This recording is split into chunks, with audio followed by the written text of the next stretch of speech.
Okay, it looks like there's still a sidebar going on in court. Joining me now via Skype, Marni Jo Snyder. Marni, how are you? Good, how are you? I'm excellent. So what do you take of this case? I mean, it has everything that you would see in a Lifetime movie or a movie in the big screen on the theaters. You have an affair, you have a jealous wife, you have this lover, this mistress who goes missing, but she hasn't been found yet. So what's your take on this case so far? Right, that's what it's missing is the body. And so it seems like the prosecution is moving a lot on motive, saying that Tammy Moore was jealous that this woman was part of or was sleeping with her husband. And I think we heard some testimony about an open relationship. So the defense is trying to attack that motive because without the body, that's what the prosecution is really pushing. Yeah, absolutely. But I mean, at this point, what else could it be? I mean, this was back in December of 2013.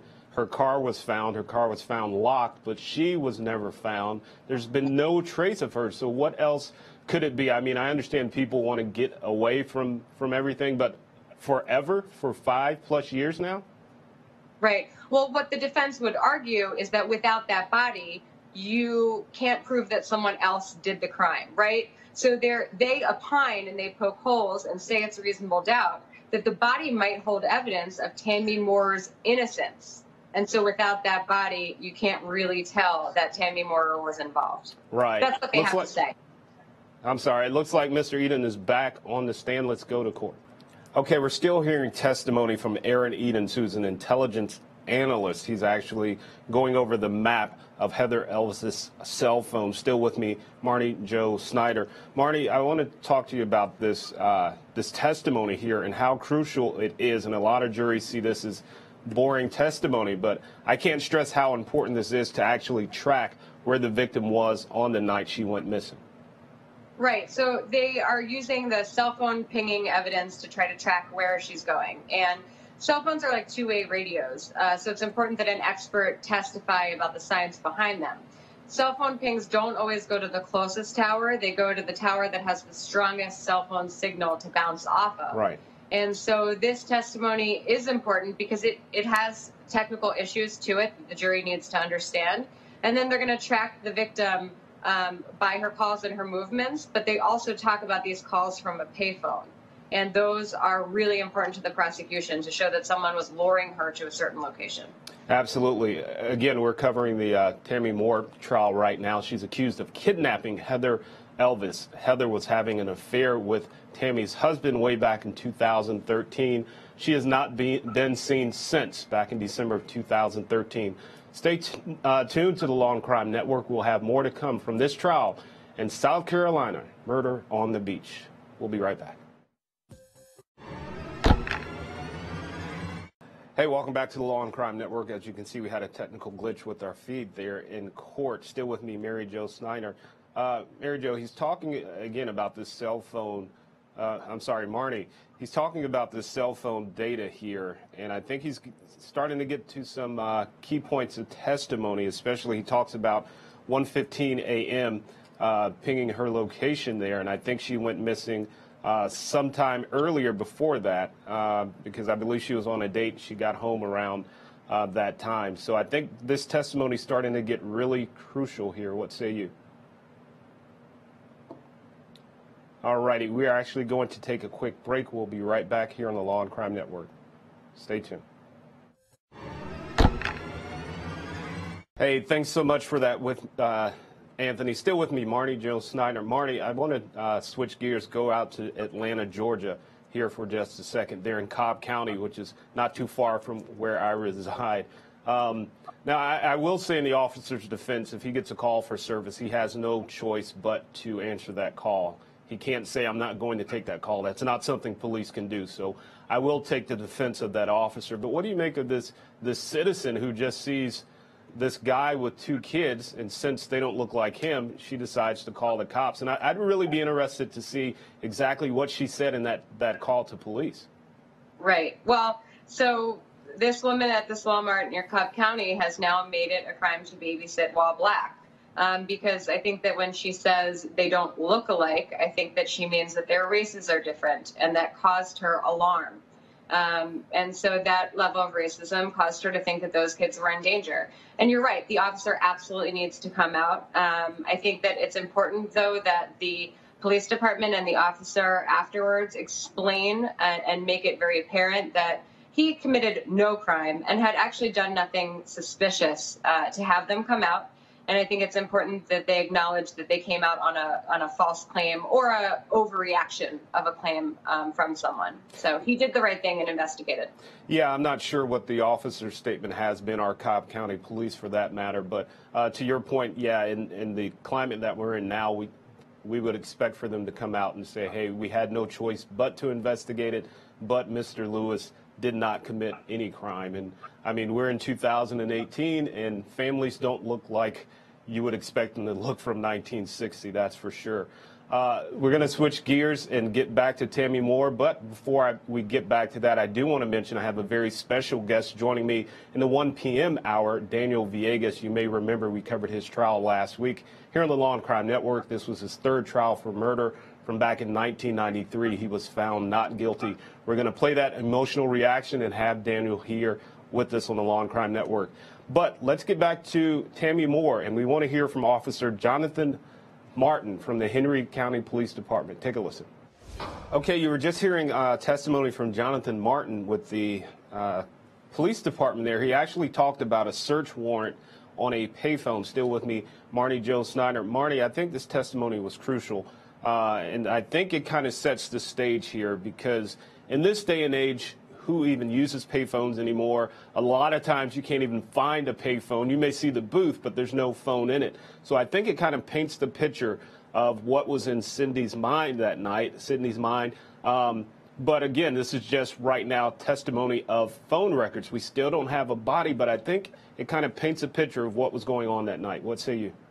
Right. Well, so they're saying that Ms. Elvis left her home after this call from a payphone, and she tried to call it back, I think they said around 3:15 in the morning. And so the allegation by the prosecution, I believe, is that they meaning the couple, Sydney and Tammy, were luring her to where they wanted her for the kidnapping. They would have to have the jury find a reasonable doubt. They're going to have to prove that none of this is related to them, even though their cell phone pings were coming from a similar area to the payphone. So that's an uphill battle for the defense there.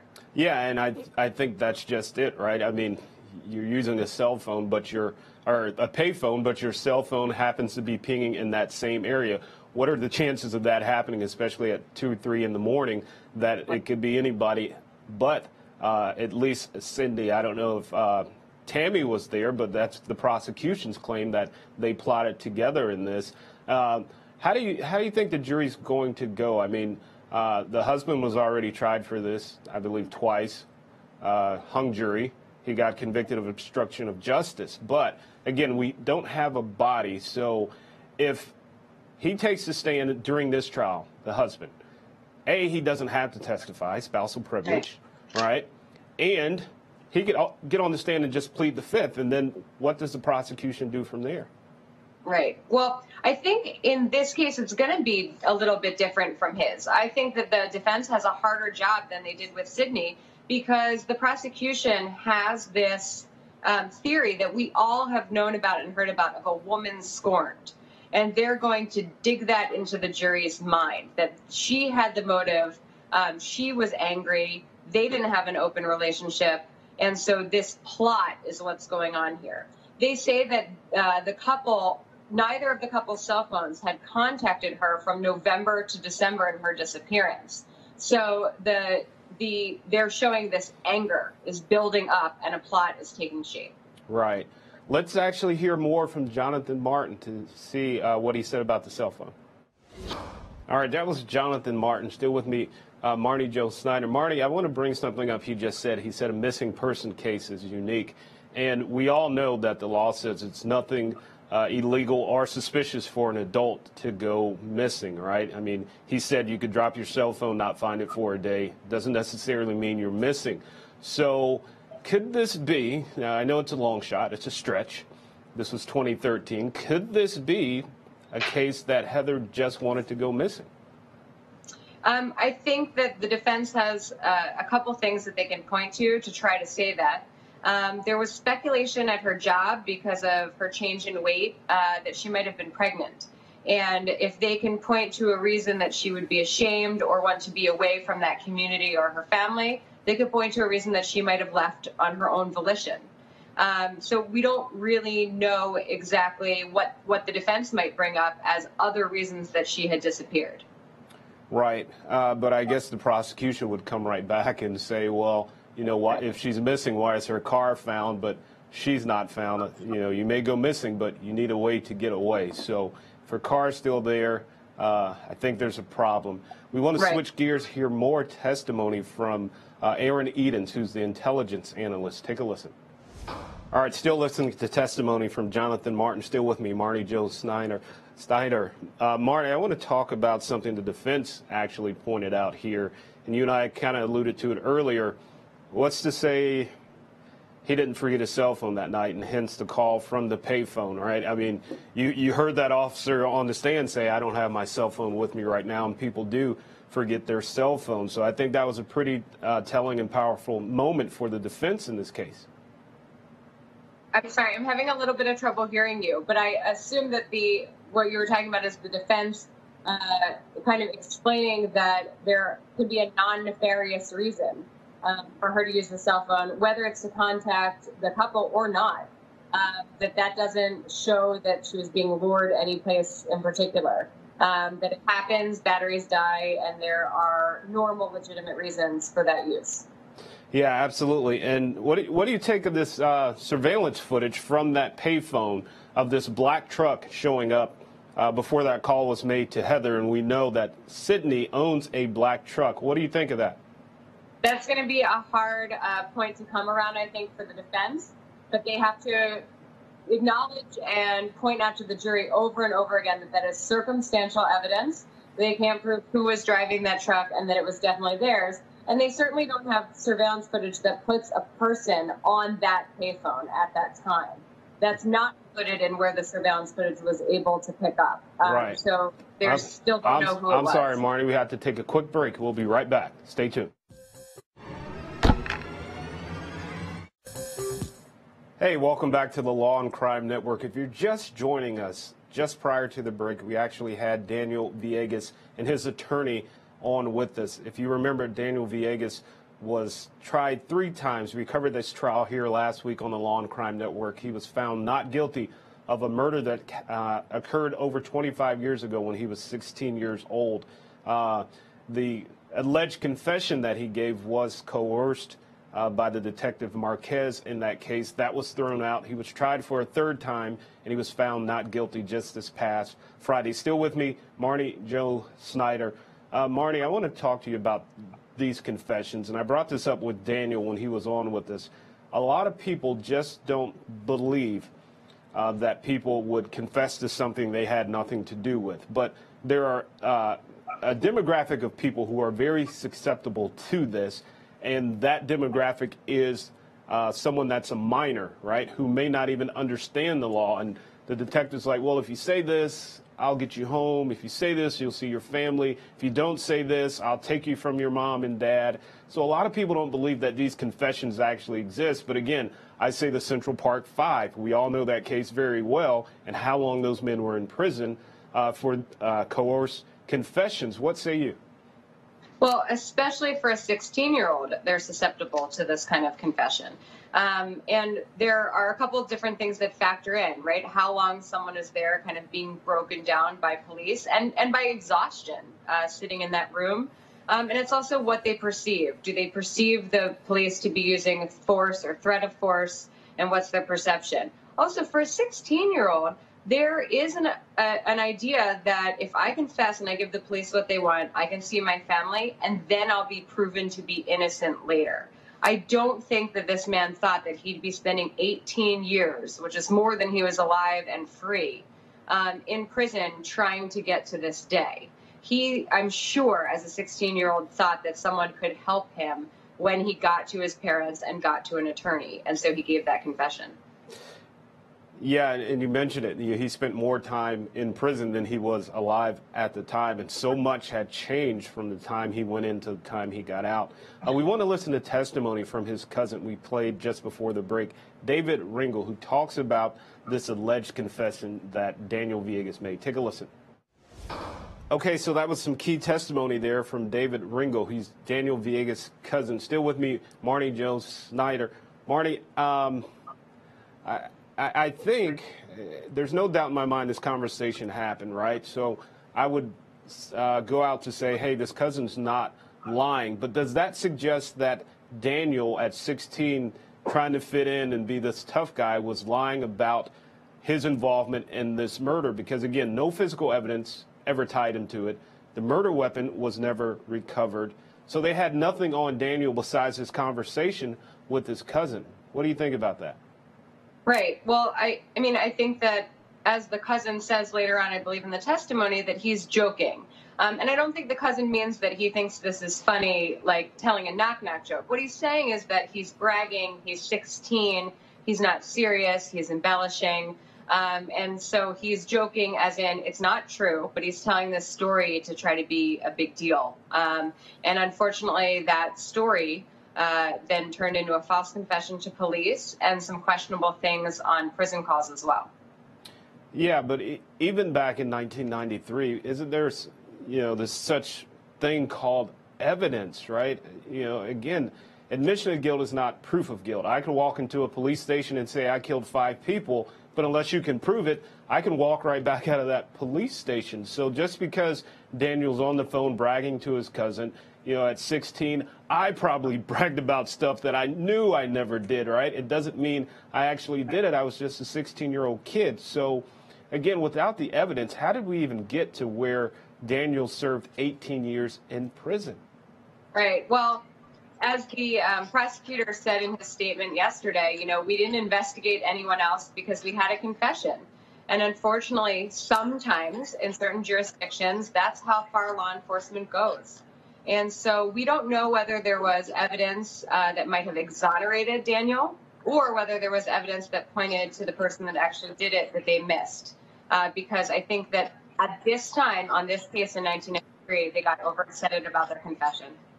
Right, absolutely. And we heard that Detective Marquez had several complaints with Internal Affairs about alleged coerced statements. We're going to take a quick break. We have so much more to come here on the Law and Crime Network. Stay tuned. Okay, more cross-examination of Jonathan Martin. Still with me, Marni Joe Snyder. Marni, I want to talk to you about this payphone and this search warrant. It sounded like at the end of that testimony, that cross-examination, that this officer did in fact receive a search warrant for that payphone and its entire records for that month, because the defense is kind of leaning towards, well, how do we know she didn't call this payphone before? Again, I don't know why people would still call payphones to this day, but I assume those cell phone records that record of that payphone from Frontier would suggest that her number was indeed on that payphone if she had called it before. Right, and that's what the defense is trying to sanitize the payphone completely. And so they wanted to bring up the fact that she used other devices. Maybe she had called that payphone before from a different number. I think they are limiting it to December, maybe because the couple stopped speaking to Miss Elvis at the end of November. I think that however many holes the defense can poke in the investigation, they can fill those holes with their own story or reasonable doubt or alternate theories. And so I think they're looking for that November to December, what was happening hole. They're obviously going with the fact that there's no body in this case, no victim's body. And so I think this is one of the holes that they're trying to show is there's other devices, other calls. That means that there might be another reason, not nefarious, for her to be calling this cell phone. Absolutely, but we can't discount the fact that a black truck was seen at that payphone. We're going to take a quick break, have so much more to come in the Tammy Moore trial out of South Carolina. Stay tuned to the Law and Crime Network. Okay, more testimony from Jonathan Martin. I believe this payphone is actually going to be crucial in this trial here of Tammy Moore. Again, the prosecution is saying that Sydney, Tammy's husband, actually called Heather on that night she went missing from this payphone. A black truck, which matches the description of his truck, was seen on surveillance footage. So the prosecution is suggesting that that call was to actually lure Heather Elvis out of her home. We heard previous testimony from an intelligence analyst who said that he saw movement on her phone around 2:38 a.m. on the morning she went missing. Still with me, Marni Joe Snyder. Marni, what's your take on this payphone testimony? How crucial do you think it will be in this case to get a conviction here? I personally think it's pretty crucial here. I think it's really crucial too, because the couple's going to say, we stopped talking to her in November. Mm-hmm. Sorry that she went missing in December. But it's not just went missing. This is the payphone evidence is evidence that she was lured. And it's circumstantial, but there seems like there is very strong circumstantial evidence in this case. Right. So with that, and you can see the victim, Heather Elvis, who disappeared December 18th of 2013, just before Christmas. Do you think, Marni, that the jury in this case wants to be able to say, we have a body, therefore we know she's not missing, this was murder? Or do you think, based on all of the testimony we've heard, all of the speculations, the allegations that she could have been possibly pregnant, that the jury will come back with a guilty verdict here? If I had to bet, just at this stage, I would think that the jury would come back with a guilty verdict based on this strong circumstantial evidence, a motive. The payphone seems to be the evidence of luring. And I think that the jury would be okay without a body if the prosecution can put these puzzle pieces together in a coherent story of guilt. I think the defense has to just point to reasonable doubt wherever they can, whether they have a coherent story or not. They have to convince the jury it's just not enough. Got it. Marni, I want to thank you for joining us today. Greatly appreciate it. We're going to toss to a quick break. We'll have so much more to come here on the Law and Crime Network. Again, Tammy Moore is on trial right now for kidnapping and conspiracy to commit kidnapping in the state of South Carolina. Stay tuned to the Law and Crime Network. We'll have so much more to come.